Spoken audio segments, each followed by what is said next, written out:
stay at home kan? Oke. Kita masuk ke materi pembiasan pada lensa dan ini biasanya dipelajari untuk anak kelas 11 SMA. Berbicara tentang pembiasan pada lensa, berarti kita harus tahu dong apa itu lensa.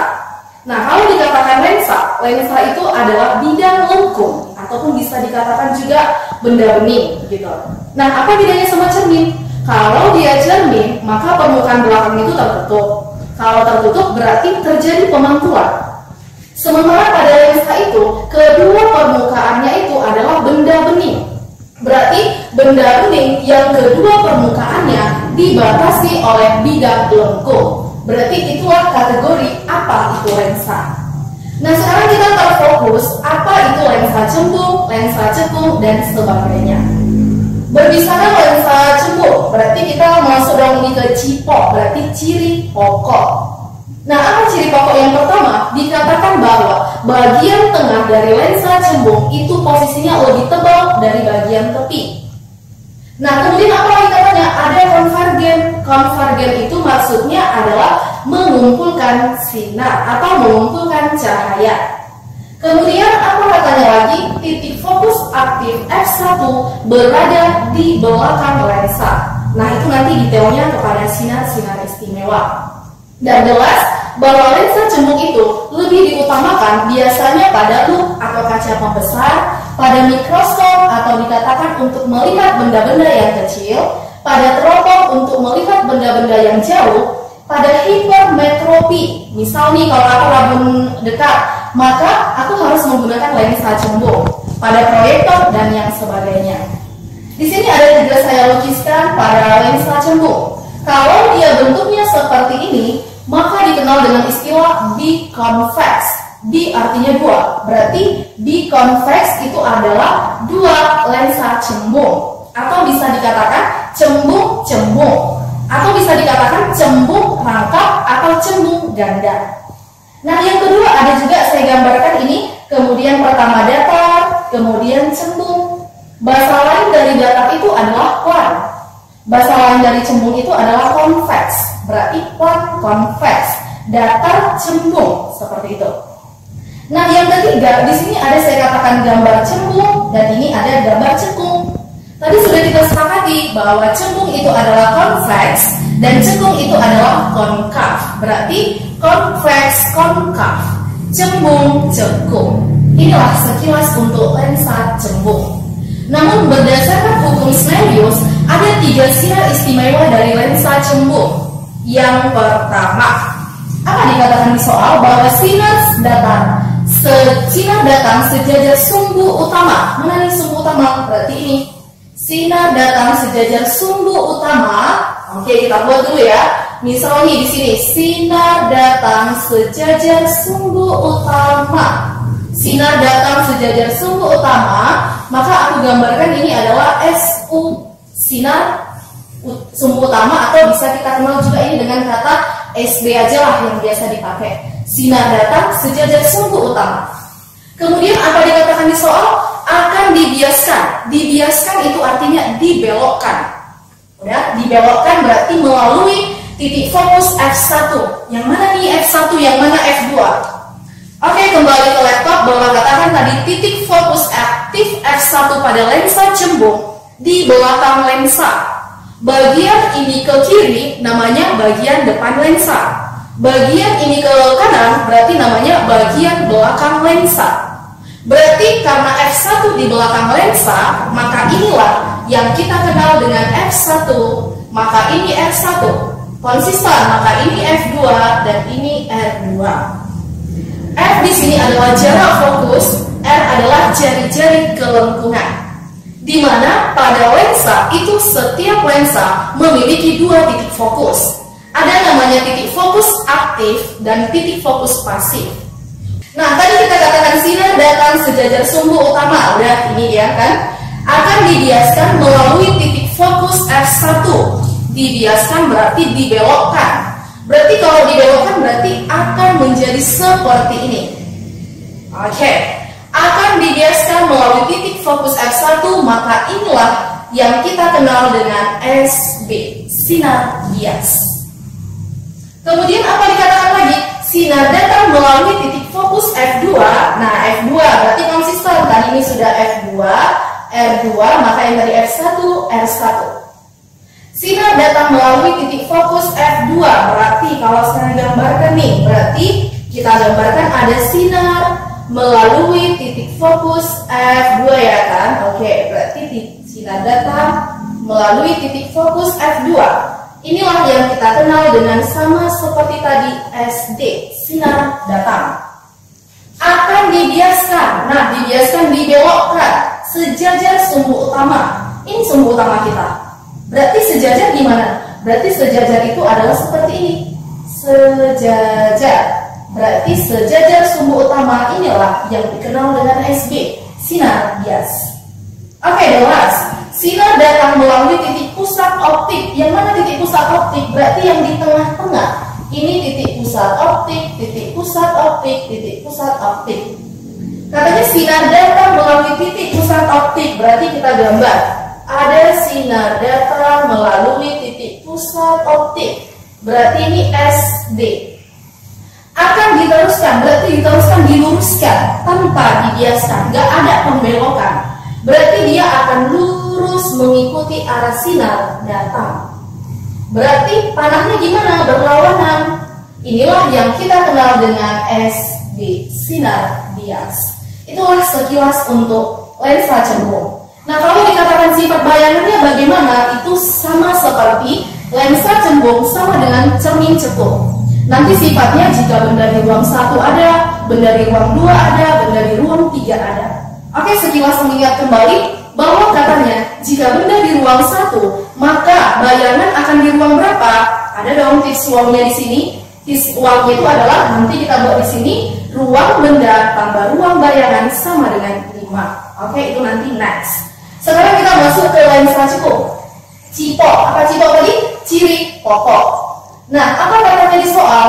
Bagian tengah lensa lebih tipis dari tepi. Berarti di bagian tengahnya tipis, di bagian ujungnya tebal. Berarti itu namanya lensa cekung.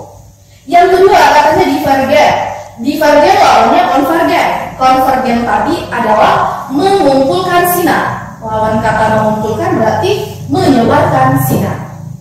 Kemudian titik fokus aktif F1 di situ di belakang, maka kebalikannya pada lensa cekung terletak di depan lensa. Di depan lensa yang mana? Berarti kalau kita gambar nanti, oke kita masuk berikutnya nanti ya. Kemudian miopi. Miopi itu berarti kalau orang yang rabun jauh nih. Orang yang rabun jauh atau dikatakan miopi akan menggunakan lensa cekung atau lensa negatif. Berarti lensa cembung itu sama dengan lensa positif. Nah, kemudian apa lagi jenis-jenis lensa cekung? Kalau dia permukaannya seperti ini, udah cekung, berarti namanya bikonkav, cekung, cekung ganda, cekung rangkap, sama saja. Bi artinya 2. Kemudian apa lagi di sini? Ada datar, ada cekung. Tadi sudah kita sepakati, datar itu namanya plan, cekung itu namanya konkav, berarti plan konkav, datar cekung, itu dia. Oke, satu lagi, ini gambar apa ini? Ini adalah cekung, dan ini adalah cembung, berarti cekung konkav, cembung konveks, berarti konkav konveks, cekung cembung, konveks konkav, cembung cekung, seperti itu. Nah, sama seperti ini juga, Snellius juga mengatakan ada 3 sinar istimewa pada lensa cekung. Nah, yang pertama dikatakan bahwa sinar datang sejajar sumbu utama akan dibiaskan seolah-olah. Ada nanti buku membuat seolah-olah boleh, sekonyong-konyong boleh, ataupun bisa dikatakan seakan-akan, itu sama saja. Seolah-olah berasal dari titik fokus F1. Nah, kita sepakati apa?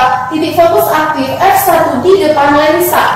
Depan mana? Sebelah kiri. Belakang mana? Sebelah kanan. Berarti kalau seperti itu, konsisten inilah yang dikatakan F1. Mau tak mau ini juga R1. Mau tak mau juga ini F2. Dan ini juga R2. Sama seperti yang tadi. Jarak fokus yang kiri dengan kanan harus sama. R1 ini sama dengan 2 kali jarak si F ini. Berarti muncul dong di sini juga bahwa R sama dengan 2F. Bahwa jari-jari kelengkungan 2 kali jari-jari fokusnya, 2 kali jarak fokusnya gitu. Nah kemudian kalau kita gambar masih yang pertama, sinar datang sejajar sumbu utama. Berarti sama seperti tadi. Ini sumbu utama, berarti ada sinar datang. Oke, berarti SD. Sinar datang sejajar sumbu utama akan dibiaskan, berarti dibelokkan seolah-olah. Berarti kalau seolah-olah itu garis putus-putus. Seolah-olah, berarti saya gambar garis putus-putus nih. Berarti garis putus-putus berasal dari mana tadi katanya? Titik fokus F1. Ini F1. Berarti seolah-olah berarti titik-titik berasal dari F1, tarik dia. Berarti inilah yang dikatakan dengan sinar bias. Kemudian yang kedua, sinar datang seolah-olah menuju titik fokus F2. Mana ya F2? Konsisten. F1 di sini, maka ini juga F1. Ini F1. Ini F2, ini juga F2. Sinar datang seolah-olah menuju. Berarti ini ya F2. Sinar datang seolah-olah. Ini sinar datang seolah-olah menuju. Berarti saya buat garis putus-putus. Kalau ada seolah-olah berarti biasakan garis putus-putus. Akan dibiaskan, berarti dibiaskan dibelokkan sejajar sumbu utama. Berarti aku menariknya dari sini, sejajar sumbu utama. Inilah sinar bias. Oke, jelas. Sinar datang melalui titik pusat optik. Mana titik pusat optiknya? Sama seperti yang tadi. Ini O, ini O, ini juga aku katakan O. Artinya optik, optik lensa. Sinar datang melalui titik pusat optik. Berarti kita tarik garis. Akan, ini katanya sinar datang akan diteruskan, berarti diluruskan tanpa dibiaskan. Tidak ada istilah pembelokan. Berarti tarik garis lagi yang lurus seperti sinar datang. Inilah yang dikatakan sinar bias. Tapi ingat, pada lensa cekung hanya satu sifat yang terjadi, bahwa sifat bayangan yang terjadi di lensa cekung yaitu maya. Ingat ya, kalau maya pasti tegak, kalau nyata pasti terbalik. Maya, tadi maya pasti tegak, berarti maya tegak. Setelah tegak diapain dia?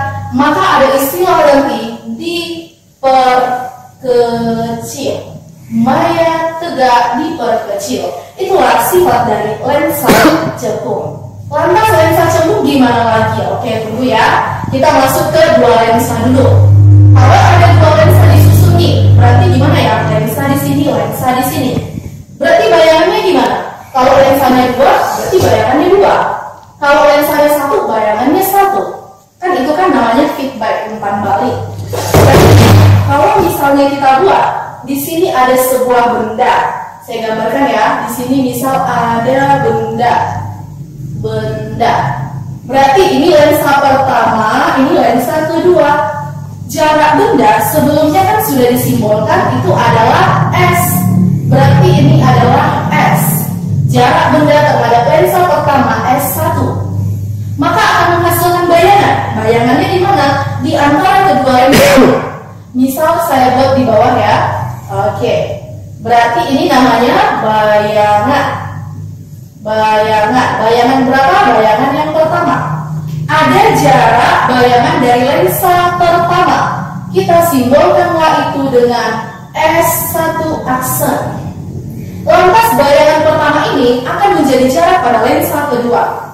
Maka jarak tadi S, berarti jarak kedua itu kita lambangkan dengan S2. S2. Kemudian apa? Maka di sini nanti akan ada namanya bayangan kedua. Ini contoh ini ya, berarti bayangan kedua. Bayangan kedua ini berarti ada jarak bayangan. Maka ini kita simbolkan dengan S2 aksen. Nah, kemudian apa lagi? Ini lensa 1, ini lensa 2. Jarak kedua lensa di fisika biasanya disimbolkan dengan D. Lantas kalau misalnya panjang kedua tanganku ini misal 10 meter. Panjang ini ke sini 5 meter, ini ke sini 5 meter. Bisa nggak aku katakan ya bahwa 10 meter ini adalah 5 tambah 5? Berarti kalau seperti ini, maka bisa juga kita katakan bahwa D ini sama dengan S1 aksen tambah S2. Inilah rumus cepatnya. Oke, kalau dapat seperti ini, maka apa lagi kita buat? Ada dikenal dengan persamaan umum lensa. Sama itu dengan persamaan umum cermin. Dikatakan bahwa apa? 1/F sama dengan 1/S1 tambah, atau 1/S aja kita buat ya, 1/S tambah 1/S aksen. Ini adalah persamaan umum lensa atau cermin. Oke, kemudian ada nanti istilah perbesaran bayangan juga. Apa rumus perbesaran bayangan? Bahwa dikatakan di sini N itu perbesaran bayangan ya, itu sama dengan harga mutlak. Kalau di matematika harga mutlak itu artinya semua nilai bernilai positif. Yang negatif jadi positif, yang positif tetap positif. Harga mutlak dari apa? S aksen per S. Ini dia harga mutlak. Atau sama juga dengan harga mutlak dari H aksen per H. Inilah dia. Oke, berarti kalau seperti itu kita buat nih keterangannya juga ya. Berarti sebelum ke keterangan kita buat rumus WAL. Rumus WAL untuk mencari sifat bayangan pada lensa cembung. Kalau dia lensa cembung, berarti kita buat dulu lensa cembung.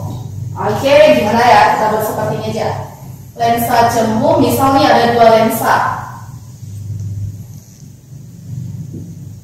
Biasanya lensa bisa seperti ini dibuat, bisa juga gambarnya seperti ini atau yang itu. Maka ini kukatakan misalnya lensa satu lensa aja lagi ya. Oke, kalau satu lensa kita buat. Oke, kalau dia satu lensa, oke, berarti di sini apa? Sama seperti tadi, ada titik fokus, ada titik jari-jari, ada fokus, ada jari-jari. Maka di sini apa dibuat? Untuk dia benda, di sini ada namanya ruang 1, ruang 2. Dikatakan di sini juga ada ruang 3. Ruang 4-nya mana? Ruang 4-nya ini, ruang 4. Oke. Lantas untuk bayangan gimana? Untuk bayangan bahwa di sini ada ruang 1, ruang 2, dan ada di sini ruang 3, ruang 4-nya ada di sini. Oke. Berarti ini kita katakan apa tadi ini? Ini adalah bagian ruang benda. Ruang benda, dan ini kita katakan apa? Bagian ruang bayangan. Berarti kalau seperti itu ruang bayangan, apa rumusnya di sini? Maka berlakulah ruang benda tambah ruang bayangan sama dengan 5. Bayangan sama dengan 5. Ruang benda tambah ruang bayangan sama dengan 5.